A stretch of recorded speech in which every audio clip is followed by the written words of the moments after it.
And we'll share screen and we'll share this. And let's see. Boy, oh boy, oh boy.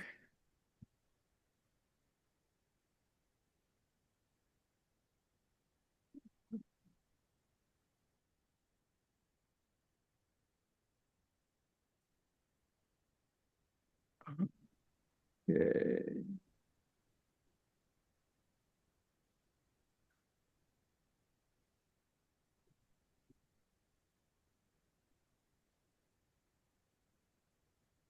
I hope you're seeing the watersheds. Uh, are you all seeing that? Yeah, I'm saying it. Okay. I thought this was really interesting looking at Europe in terms of watersheds. And here you see the Baltic Sea, and it's much clearer. Um, what is interesting to me is Norway is not part of that. They share the watershed with the Rhine River in Germany, um, and uh, England, Great Britain is the eastern part is part of that watershed, but the western part is uh, culturally the Celtic area, Scotland and Ireland, and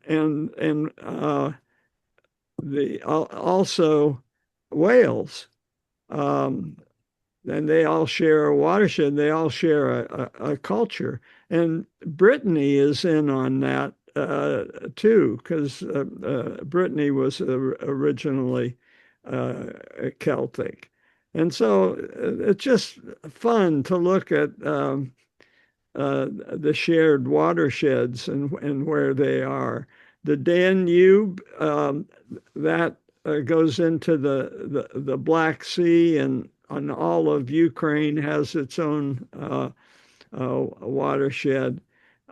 Anyway, I can't remember who sent me what, but I thought that was particularly I think I sent you that one. uh, But the other one is that all that means all the watersheds are all downhill. So that yeah, was the way they could. It means that all the rivers and the transportation linked those yeah, sheds. Yeah, yeah. I thought. That's what's so Yeah. interesting. You match that up with the history, um, and it's fascinating. Um, so this one is interesting. Unsurprisingly, gold is the most recycled of metals. Lithium coming in um, second um, or last. Um, we're still flailing here in studio, um, and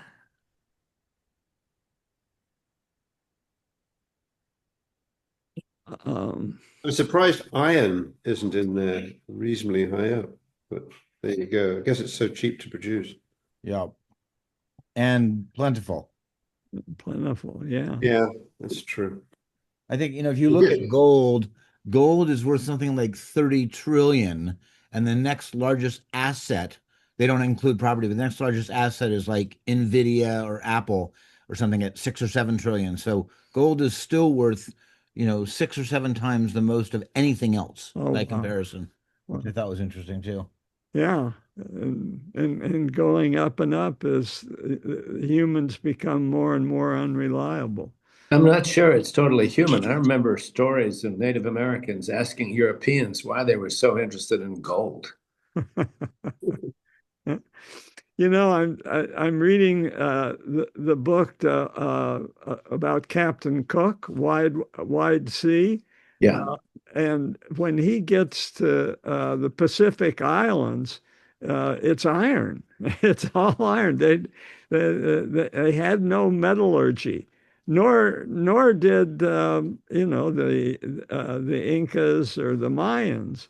So that was all, and they even had problems in some ports with the Tahitians, for instance, going and trying to pry the nails out of the side of the ship. uh, that was not a happy time. All right. And Ramsey has showed a slide like this. I forget who shared it this time. It's always interesting to see how little of the direct slave trade went to the American South. Most of it went to the Caribbean and the Bahamas. The Sugar Islands. Yeah. And then you had that three-way trade of slaves, sugar, rum, this triangular trade. Um, so, and a lot to Brazil. And slavery lasted longer in Brazil, but even longer in Cuba. So it's just nice to get a slide like this to force us to. Now, this is one that we'll probably show next week when Ramsey talks, but this really sums up inequality beautifully. Global inequality. So here you can see the top 1.6%, the richest part of the population, controls almost 50% of global wealth. Just stunning. Uh, what a huge problem that is. You'll be seeing that again. Um, I don't know who sent this one. This is this is The Economist, childhood obesity rates, and we lead the world, but we share that uh, dismal distinction with well, Mexico looks a little bit less.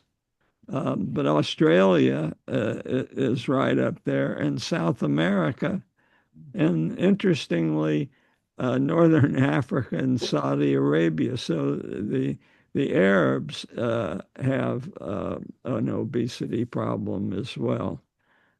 Um, and then incarceration rates. Turkmenistan. Here's the flag of Turkmenistan. And here it looks like Malaysia, but definitely Brazil. Um, and um, and El Salvador's, it doesn't show up very well. And Cuba, uh, that political prisoners, I think, probably a big percent of that. And then this is interesting. Uh, uh, the Germany has sent the most of its people to the United States. They're number one, surpassing the English, who are only dominant in New England, and of course, in the Southwest, it's Mexican, but Native Americans um, are the leading uh, contributor to population in Oklahoma and Alaska, which I thought was interesting.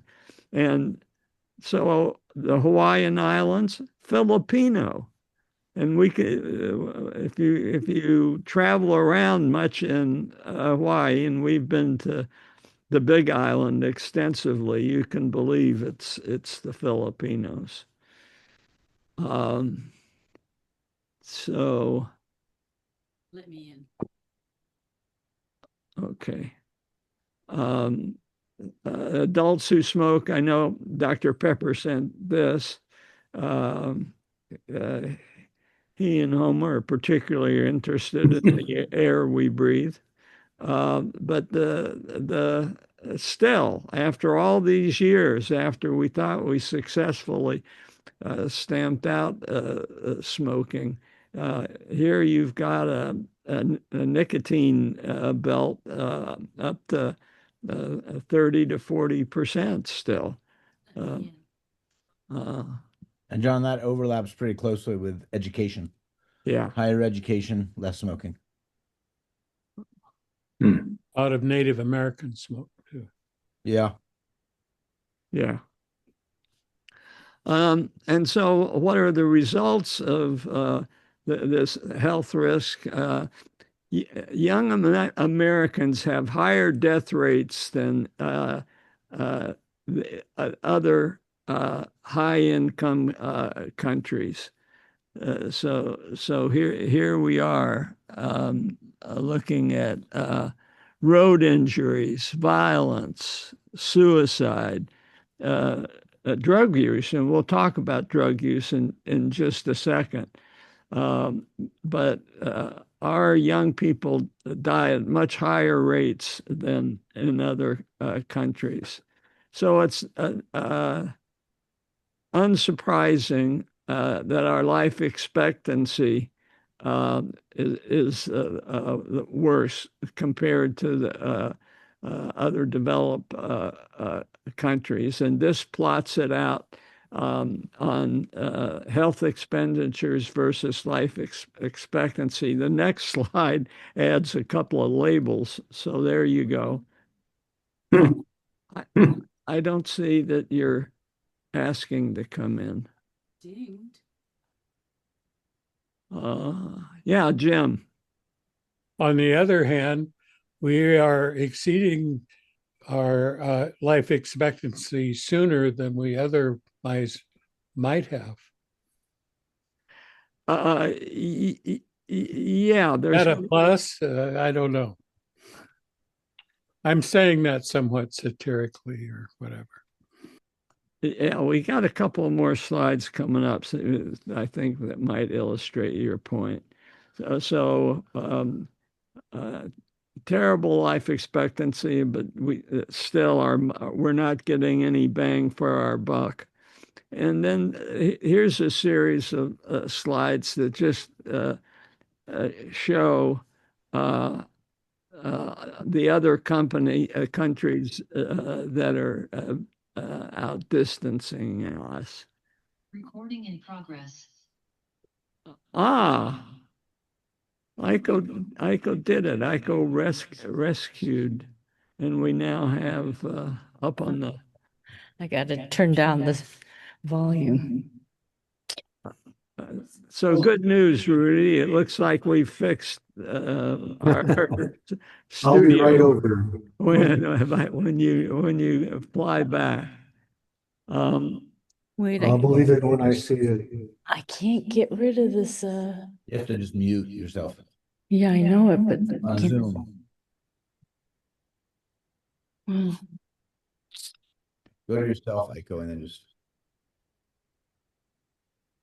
get rid of that. I don't see it. Go over yourself to the right there. Wait, come here, David.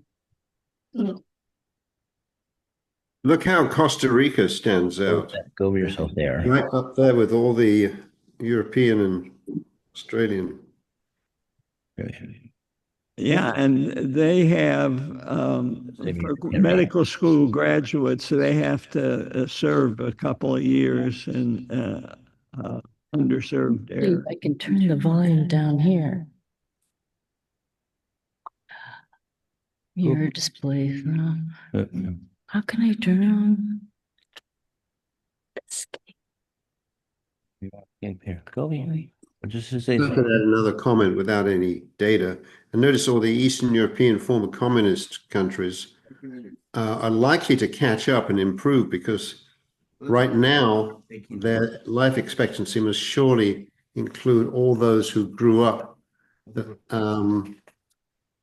most of their lives under poorer economic circumstances during Soviet times. It's only been 30 years since they've had the advantages of perhaps a richer healthcare system.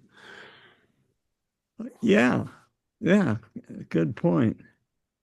But Russia is not in there. Uh-oh. Must be the vodka. Well, a poor diet in childhood might be an advantage over lots of whole milk, which we were all encouraged to drink when we were little. Slovenia is quite high, actually. Yeah. What is? Slovenia. Oh, yeah. Well, that's almost Austria, and it always was. It was under Soviet domination. Well, it was Yugoslavia. I'm not sure that counts as Soviet, really. Oh, Tito was good, huh? I don't see Possibly. any others except Croatia there near the US. Yeah, when we were in Slovenia with Ramsey, we visited Tito's chalet, which was way in the north of Slovenia. Um, okay, and then male life expectancy at birth. We're off and running here. We've fixed our problem, uh, and so almost 6 years. American women live 6 years longer than American men. Um, John, but that's an average, right? It varies quite a bit depending on education and where you live. sure. And on smoking rates in the first half of the century, Yeah, of course. or second half of the 20th century. And here you get a look at age 65. So here we've washed out all our young people that have died early, as we saw in the earlier slide. And here, um, female life expectancy at 65, another 20 years. And male not quite as good, but another 18 years. So we creep up a little bit if you start at 65. And then this is affects a lot of us, right? Life expectancy at 80. Hey, we got another 9.6 years on the average. But We have Medicare at this age, so there you go. Yeah, that washes out the terrible medical system, assuming you get good Medicare coverage. Okay, so there you go. And then uh, It'd male. also be fair to say that we spend huge amounts of money on making sure the elderly last an extra. Well, here you go, Bob, with this slide. Well, there's the thank you for foreshadowing this slide, which shows how much we have to spend to even just be middling in life expectancy at age 65. So we're way out there. Well, and we're also assuming that all those years are good years, which they may be for some people, but they're not for everybody. Yeah, the mortality is just one measure, morbidity, when you factor that in. And you can get quality adjusted years of life. So there is that measure. Okay, so that was the things that were submitted, the graphics that were submitted. So thank everybody that contributed. Jim just sent me another good batch for the future. So good news. I put that out there and somebody challenged me. What do you mean good news? Well, here we go. I actually showed this last week, which I thought it's just an interesting measure. How long do we have to work to feed ourselves for in a week? And we only have to work a couple of hours. There was, of course, a little bump up for COVID. But I'm going to show that again and say it's good news. I'm going to say that this is good news. That even sure it varies over a year depending on rain, but this looks at 2 recent years to show how much we're recharging the groundwater in the valley. So I'm going to say that is good news. And so I asked Chat GPT to fill in a little more on that, and it gave me this time frame where everything when we were younger was just moderate, and then all of a sudden in 1970 we started pumping more and even more at the turn of the century, and then we started to notice the ground sinking, and so in 2014 there was an act passed, and we didn't see much effects in the early years, but now at least the decline is slowing, and in some areas the groundwater is actually being recharged. So that some things work. So 2014 was kind of a turning point. I don't know who sent me this. This is great. This is the water in the solar system to scale. Is that This wasn't you? me. Maybe. No. Well, whoever sent me, thank you. Allowed us to throw in an extra slide on water, and you get moons, Ganymede, Titan, Europa. So all very interesting. Um, Now, this is really surprised me. When I saw this, I had to rub my eyes. Really? All of a sudden, drug overdose deaths have turned the corner just in the last a couple of years. And what could have happened? The purity of fentanyl, is that it? Well, there's some data that shows that happened, but basically, is number one, the policies worked in the cumulative, and also this good news that epidemics just burn out, and this was an epidemic like any other. Um, so this shows the purity of fentanyl also dropping at the same time. But Chat GPT reinforces the economists that no single factor explains it. It was what they called stacked interventions, and demographic exhaustion, a grim but real factor. And it reminded me of we were driving with a taxi driver long distances in China, and 7-hour taxi rides. And we noticed, Aiko noticed that the driver's eyes would close periodically. So Jeremy was our translator, and he nudged the taxi driver and made some comment, and the taxi driver replied to him, "Don't worry, all the bad taxi drivers in China have already died." Well, that was this illustrates demographic exhaustion. Um, Here we've got us UCSF folks, a spokesman talking about natural endings, that epidemic was just unsustainable.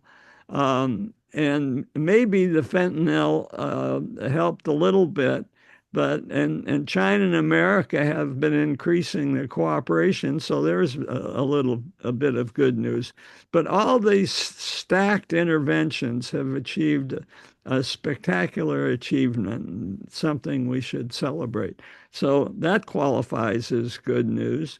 And here's something else, good old Shingrix that we got that has a lot of side effects for zoster immunization. There's an off-target benefit. I like that phrase, unintended benefit that apparently it decreases the risk of dementia. So that's a bit of good news for us old folks.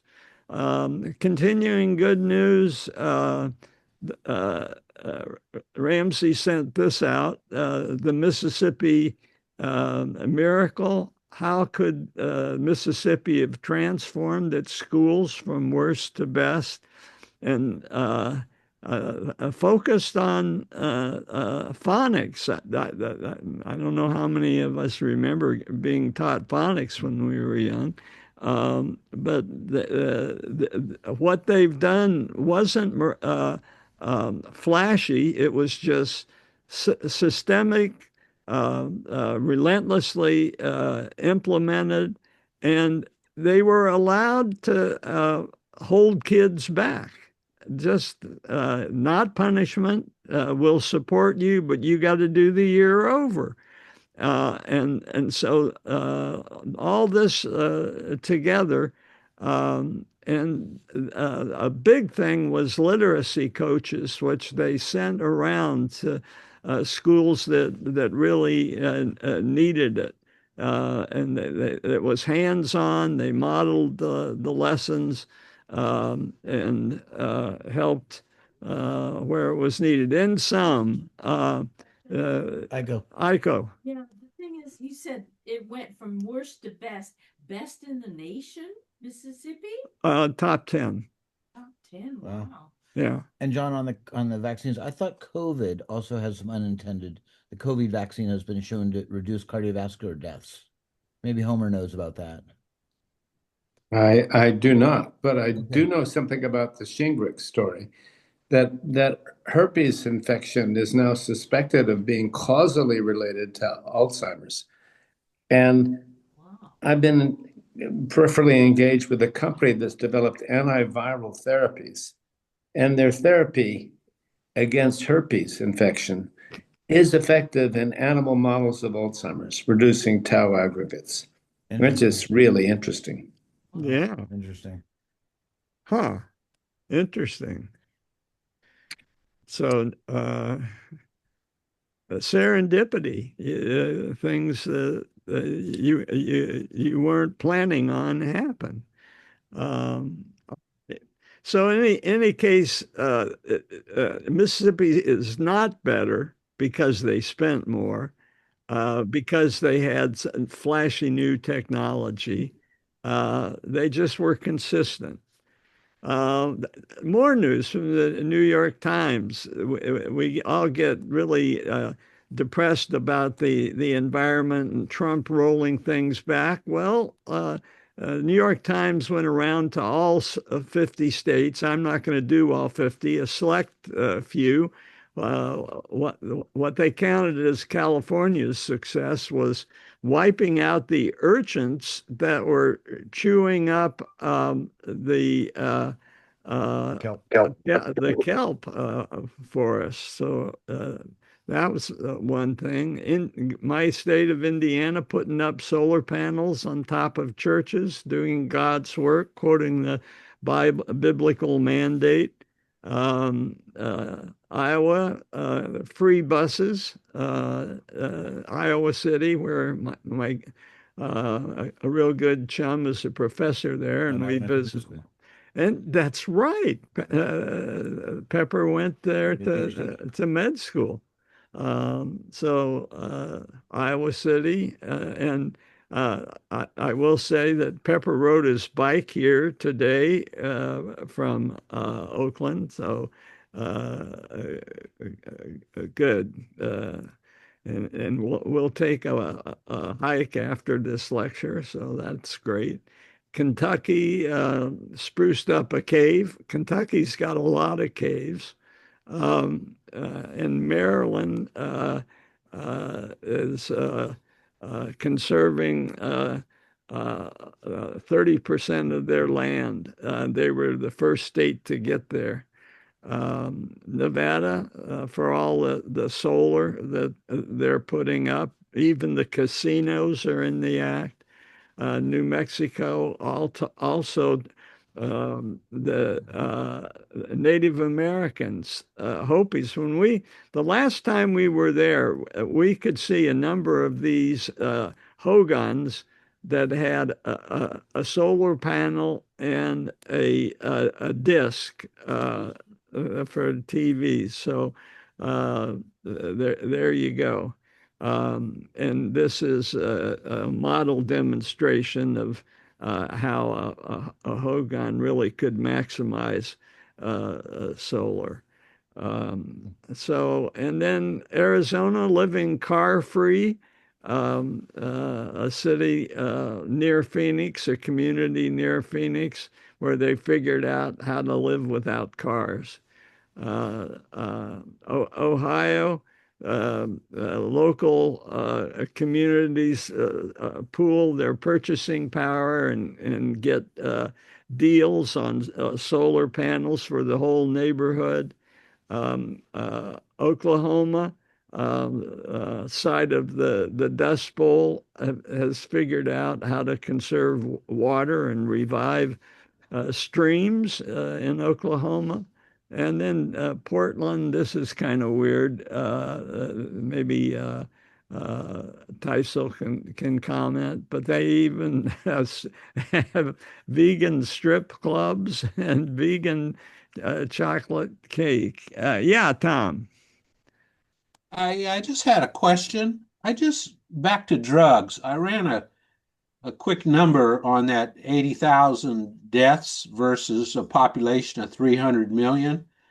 And it turned out to be roughly, in round numbers, 1 in 4,000 people die per year of drugs. But what I was really wondering is, and I don't know the right words, but how how many people in the United States are affected by drugs? You know, messes their lives up. Well, alcohol is 15 million. So that's the biggest one. And tobacco's up there too. So depends on what you're classifying as drugs. Alcohol and tobacco are the two biggest killers. I think, if you're talking about heroin and narcotics, that's like 80,000. And then below that, it drops off pretty sharply.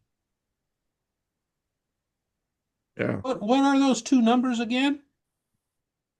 Well, narcotics have dropped from 100,000 to about 80,000 a year, I believe. This is And death. that's deaths, right? And I think alcohol is at about 100,000 a year, but that counts traffic accidents and gunshots, domestic violence, and it may even be larger. Yeah, I was wondering more in a number that, how many people does it do alcohol and tobacco and drugs mess up lives? Yeah, if you're this is Bruce. If you're talking about that, there are so many people that have been affected by somebody who's uh, had alcohol or drugs. It, it, how it's ruined their lives, and these are families that are oriented towards that. So is that what kind of you're asking the question too? Yeah, but what I'm getting at is like, how big of a problem is it really? I mean, we hear the Trump administration claiming that, drugs out of Venezuela has killed, you know, or messed up so many people's lives. I was just trying to see what kind of percentage is it? Is it 1% or 10% or 2%, something like that? Yeah, and the Economist, it showed that it reached its peak and it's on its way down, and it doesn't. The fentanyl comes from China. That Venezuela is not a big producer. what cocaine in next door Colombia was the big one, and so those numbers show that even the total is down and heading down, and it's certainly not as big as Trump, and it's getting better. Wait here. Another bit of good news is in Alaska. Boy, do they need that. They have a hard time producing their own food, and here this is a project that is combining solar farms and produce. Um, Indiana comes through again. I told you last time how Indiana refused to redistrict and stood up to Trump.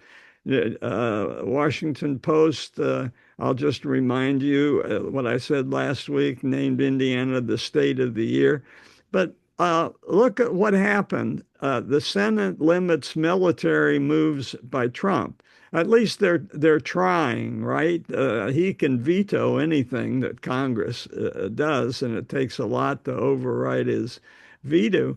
But there's a new face in Republican dissenters. Josh Hawley, we're familiar with, but Todd Young, I didn't even know who he was. He was a senator from Indiana. So they joined Susan Collins, Lisa Murkowski, and Rand Paul, and made up a majority 52 to 47. And Trump, of course, got really mad and said these five should never be elected again. And but I'm going to count that as good news. So there's a new group of five standing up to Trump. Um, Well, and I'm encouraged by Josh Hawley there because if there's ever a senator with naked ambition in now breaking with Trump, it's a sign, an early sign, I think, of a lot of breaks with Trump. I don't think Hawley is moved by moral feelings, but I do think he's moved by ambition. well, surely, Homer, I've told you my Stanford story about Holly. No. So, I was a housemate with David Kennedy, the chairman of the history department of Stanford. Very, very successful, has won a lot of awards. And he was Josh Hawley's advisor. And Holly invited him to go back to Missouri when he had become the state's attorney general, so very early in his career. And while he was there, he talked to the retired senator, I forget his name, and he said, something's happened to Josh. They were just the two of them off to the side. And Josh may not be the guy you thought he was. And sure enough, it was soon after that Josh Hawley took his public turn to the right, but he had been to the right, and even while he was at Stanford, he was involved in some religious organizations that Kennedy had no knowledge of. So he had told us before all this happened that Josh Hawley was the smartest graduate that the Stanford history program had ever seen. And boy, has he been backpedaling. There's my inside Stanford story. And John, just to follow up on substances. So acute overdoses of substances is 80,000 a year, but long-term effects of tobacco are 480,000 a year, and alcohol is 180,000 a year. So alcohol and tobacco are, you know, 2 and 5 times as deadly as narcotics. And even the morbidity of alcohol. Don't forget all the marriages that it's ruined. Car accidents. There's a lot of things that don't kill you, that just make your life miserable, that alcohol can be part of. A picture of Todd Young, a new hero. Oh, this got in there by accident. I'm sorry.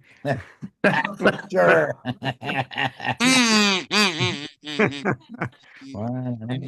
You know, Indiana has God on their side. Has got Mendoza God on their repeatedly side. says, my team and I give all credit to Almighty God after every game. Oh boy. So I they've co-opted God. What chance does Miami or the Ducks have? You know, Yeah, good thing Notre Dame wasn't in the playoffs, or maybe SMU. So this is Carol. I don't follow football at all, but when they lose, does that mean God doesn't like them anymore? that's exactly it. You got it. They don't talk about those games. They don't interview the loser is the problem. Right. I And guess God is a they don't fair write the weather history fan. either. But you know, it is. You talk about Notre Dame, but the Indiana, that God is a Catholic God. That's right. Fernando Mendoza is Cuban. All four of his grandparents left Cuba in the 50s, and they're all religious. And so I looked up Signetti. Is Signetti religious? Well, he's He's an Cuban. Italian from Pennsylvania, and it turns out he is a religious man. So they do have prayers as a team, Every team has a prayer circle. I suppose. Yeah, but it's probably 100% for Indiana. Yeah, I suppose. Okay. So does Schadenfreude count as good news? Because uh, uh, manufacturing, Trump's avowed goal, is a total bust, even in this year. Manufacturing jobs worldwide continue downward, and it all has to do with automation and robots. So this Economist article just verifies that it's American factories that are shrinking, um, and there is no manufacturing renaissance. Liberation Day is a total bust in that regard. And here's what's happened just in the last year. Manufacturing jobs and then breaking it down into categories.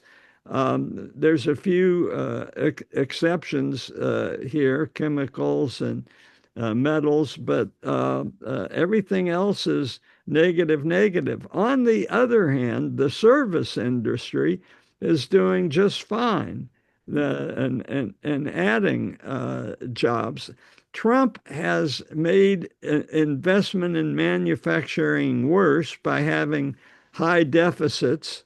And this business of threatening the head of the Fed is also dampening investors and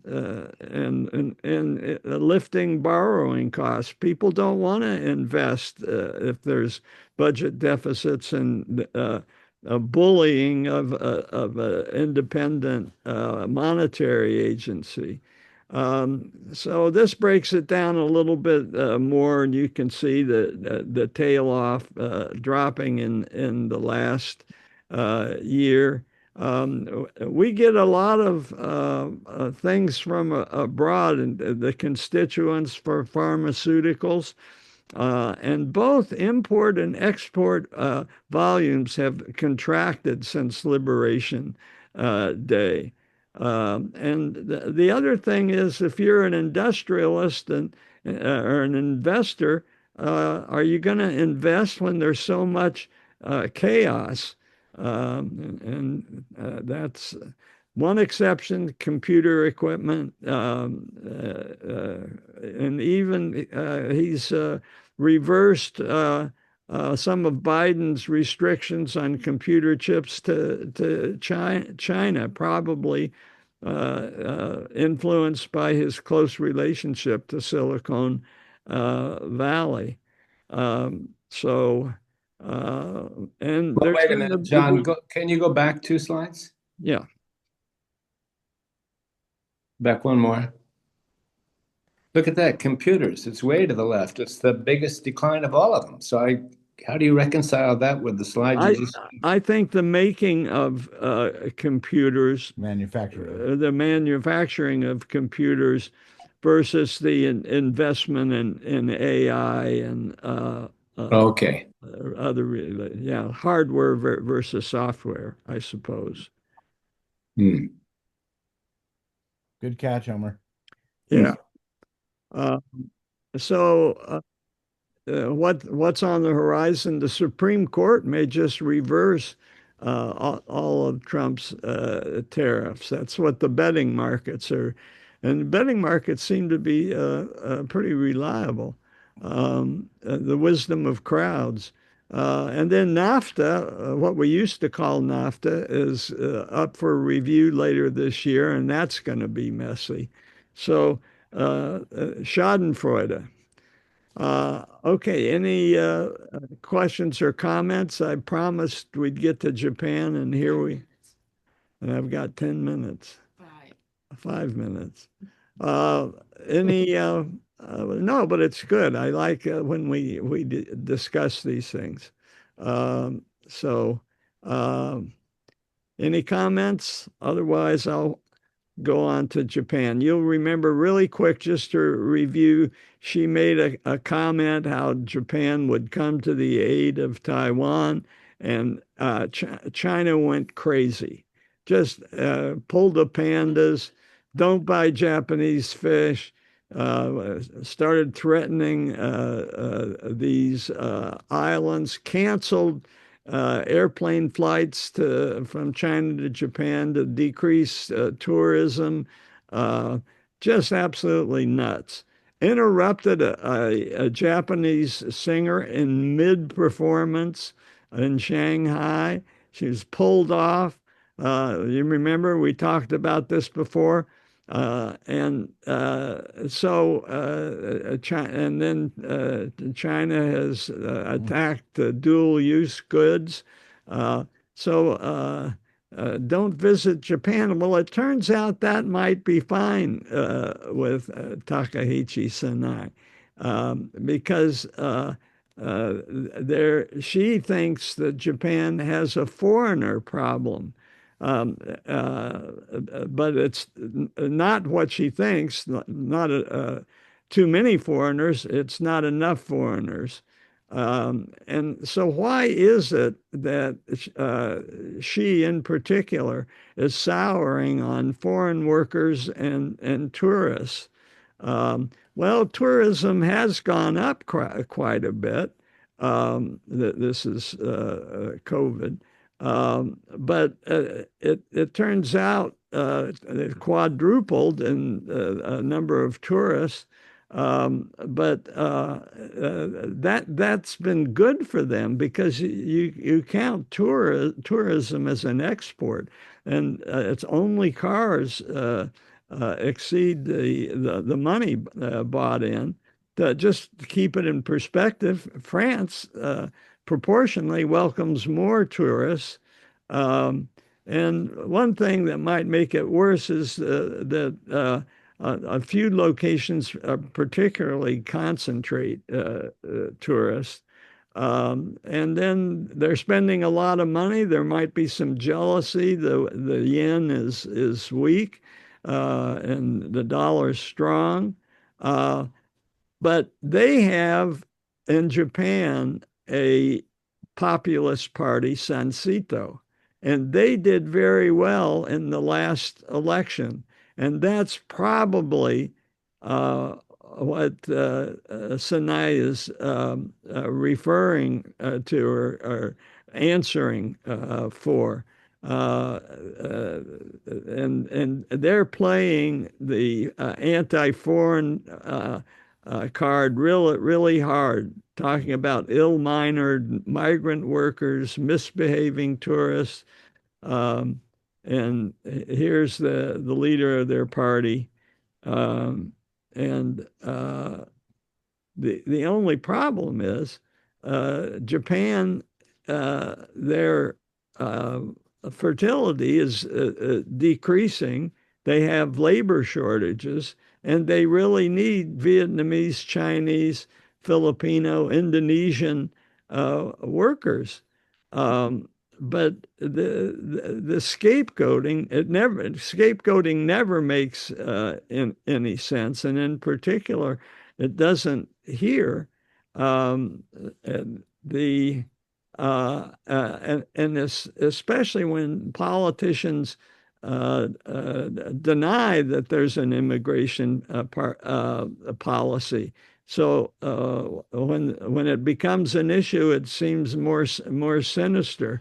But look at this: the number of foreign born in the population. Look at Japan, it's tiny, 3%.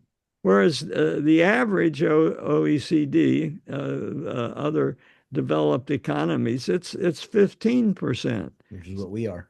And we're right at the average, 15. So it doesn't make any sense.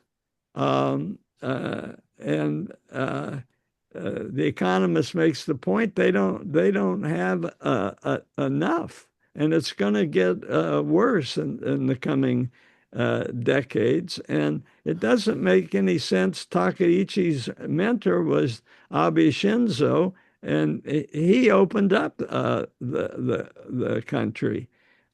So. Uh, there are many temporary workers there, guest workers, but they're not treated well, and they're not encouraged to have bring their families. So there's less assimilation and more tension. They're doing it all wrong. But the crazy thing, which is a little bit like the Haitians eating our pets, is Sinai's focus Right. on the deer in Nara. Now she's from Nara, but Aiko's her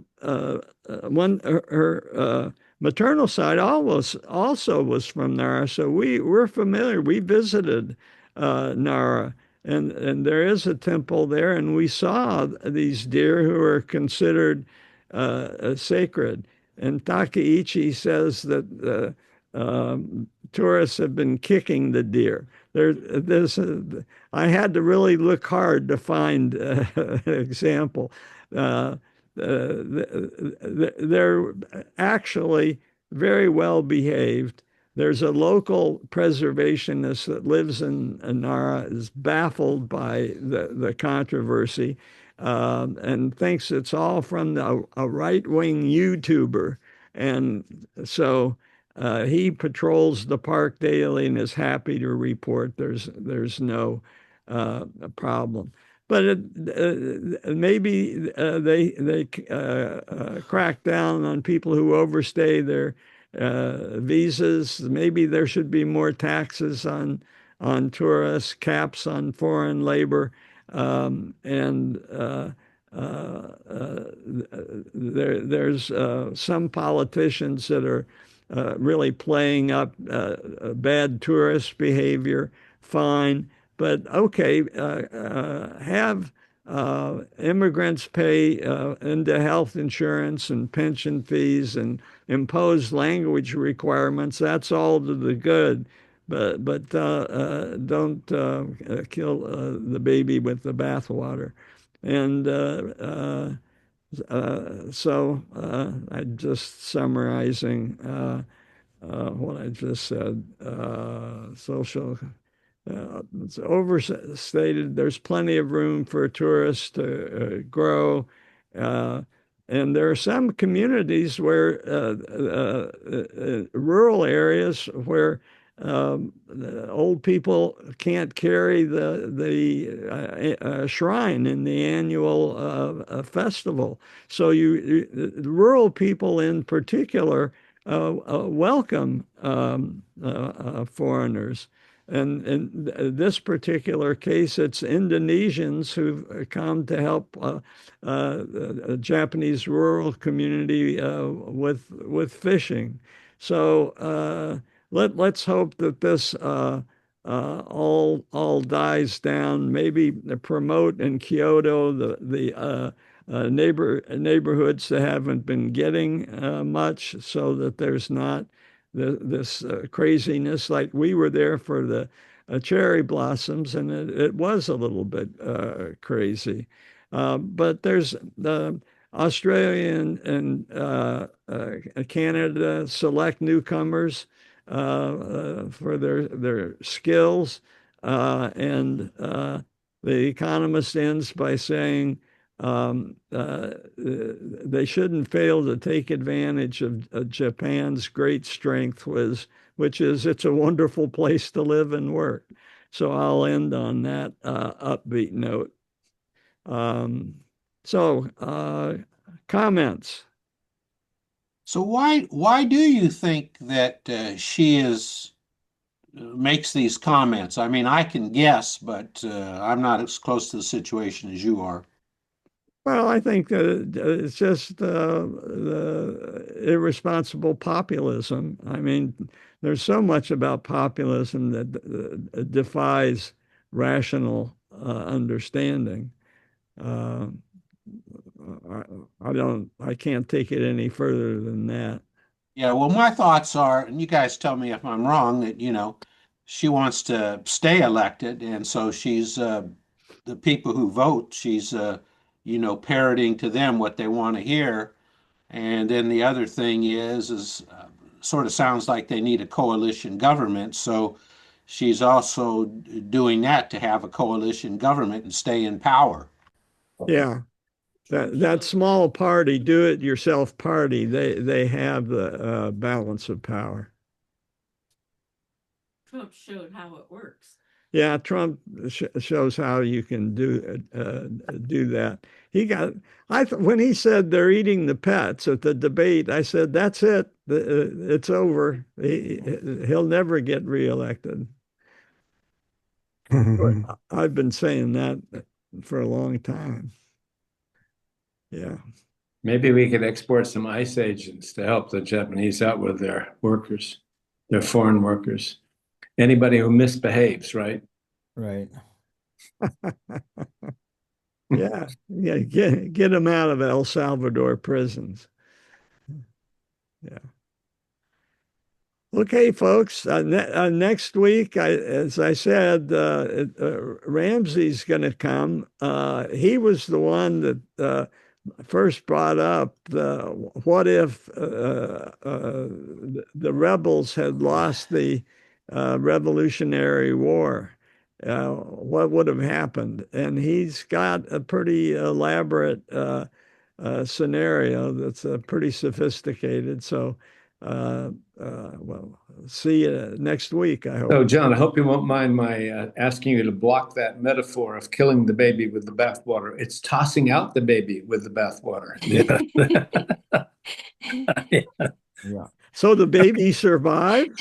Yeah, but you have the baby in the bathwater, you toss the bathwater. Don't toss out the baby. It's not killing the baby. That's not the metaphor. And as long as you're talking about that, there's always a line of, the what if. It's like, what if the queen had balls? Some people say she'd be the king, and some people say, well, then she would have been the tranny. So So, the transsexual. I really love this group. Looking forward to next week. All right. That's a polite way of saying, please stop. I'm not surprised. By the way, John, I think next week is going to be the day after Martin Luther King, isn't it? Yeah. Yeah. Yeah. And I'm going to be traveling to Bellevue, Washington. So Okay. for a funeral. Safe travels. Yeah, Thank you. there's more of those going on. Yeah, there sure are. Yeah, we had one Saturday. Uh, okay. Okay, thank you. Thank you. Bye bye.